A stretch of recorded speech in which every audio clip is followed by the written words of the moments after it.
look on a globe, it's about the same latitude. So it's really interesting in that regard. Now, the next slide is one that shows a topographic map. Again, you can almost see more of the chicken's beak and so forth. The green areas are the populated areas of China. The rest of it is desert and high desert plateau. We took a trip to Urumqi, that's it, up in the far northwest, sort of equivalent to Portland, Oregon, but very much a desert. And when we came back on the plane, we were about 2 hours over the desert coming back. So I called it the 1,000-mile desert. Part of that is the Gobi Desert. And we had times when we would go out on our balcony by our apartment, and there would be 1/4 of an inch of sand on our balcony. And it just blows in and it's all over everything. This was our university called Nankai University. This is the main entrance. This was their teaching building. One of the things that's a little bit different about their universities is they will have a main teaching building, and students from all various departments will come to be taught in classrooms in that building. This was very old. I'm sure it was built sometime around the 1940s, and we had the fortunate experience of halfway through our year of teaching in a brand new building that was really quite lovely. This was our apartment. We were on the 4th floor.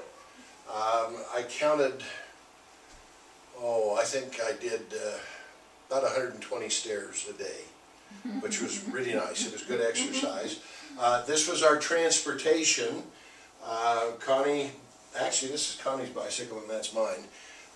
We said before we left, we're not going to be riding a bicycle because we're too old. If we ever fall, we'll just break into pieces. Well, we ended up doing a lot of bicycle riding, and we'll show you more about that. Did you lose weight because of it? Not the stairs? Yes. A little bit. Yes, it did. It was very good for us. Now, this is Tianjin, and the interesting thing is this is a city of 9 million people. It has no downtown. Wow. If you were to ask people where is downtown Tianjin, they can tell you where the train station is and where some shopping areas are, but it doesn't have anything that you can look at and say, well, that's the center of town. We used to love to get on the bus and just ride it for half an hour, an hour, just to see where it went. And then finally we'd say, well, I think it's time we get off and go across the street and get on the bus and come back. See, nothing was in English, so we were... You didn't dare just, go through the yeah. We didn't know anything about what the bus said on the front as to where it was going. Anyway, this is looking from the teaching building where Connie was standing out the other way. That's the statue that was in the picture. That is a very modern condominium building that a lot of the American and other countries who have people working in China will stay in a place like that. They also had some hotel rooms, and wonder of wonders, there was a TGI Fridays in the basement, and that was a real temptation. This was our apartment. It was very Western and very nice and very comfortable. The parquet floors, every morning our maid had to mop them because of that dust. Always there was dust. There was so much pollution. So how close were you to the desert? I mean, where's the dust coming from? Probably from 700 or 800 miles away. Was there like a steady wind or Yeah, the winds would blow that much. Really? And there was a constant pollution in the air. All of their coal. Electricity is generated from coal-fired plants, and there's coal dust and oil in the air. Everything is heated by coal. All the restaurants run by coal.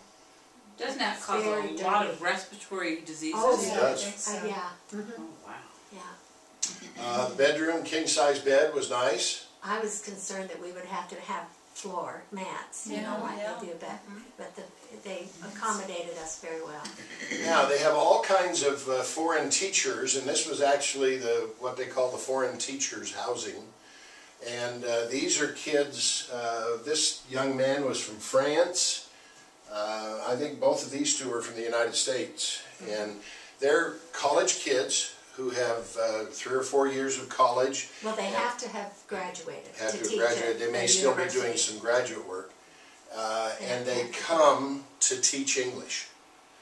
Go And ahead. to learn Chinese. That's why they're there. These kids are smart. They know to get a good job. If they can speak Chinese fluently and English, they're going to get the best jobs.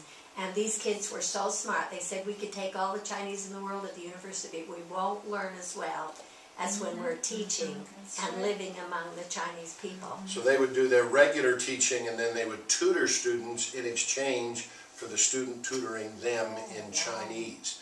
And the interesting thing, periodically we would try to learn a little bit of Chinese. And you'd ask somebody, how do I say this? And they would say it back to you. And then later on another occasion you would use that language with the Chinese person, and they'd look at you blankly.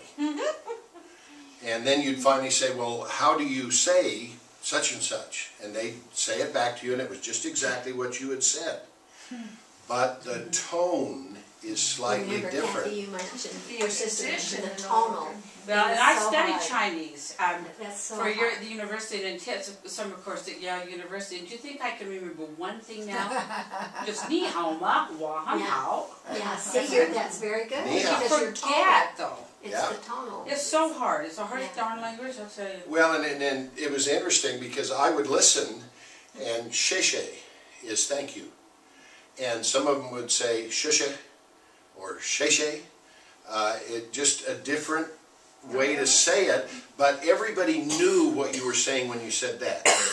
When you started getting into some other things, then they didn't necessarily know what you were saying and make allowance for your lousy tones. This is just an obscure, stupid question. Did you ever know another teacher, a girl named Kirsten Johnson? Did not. Okay. My niece taught in Tianjin. Is Oh, that she right? did. Well, Christy's daughter. What year? Do you Well, remember? around 5 years ago. Was she That's part of the really ILP bad. program? I don't know. But she, International College Language Program? graduate? she's a college graduate, and her No, that she fam, would be on. Yeah. but her family lived in Shanghai at the time. Ah. So But she came to Tianjin and taught.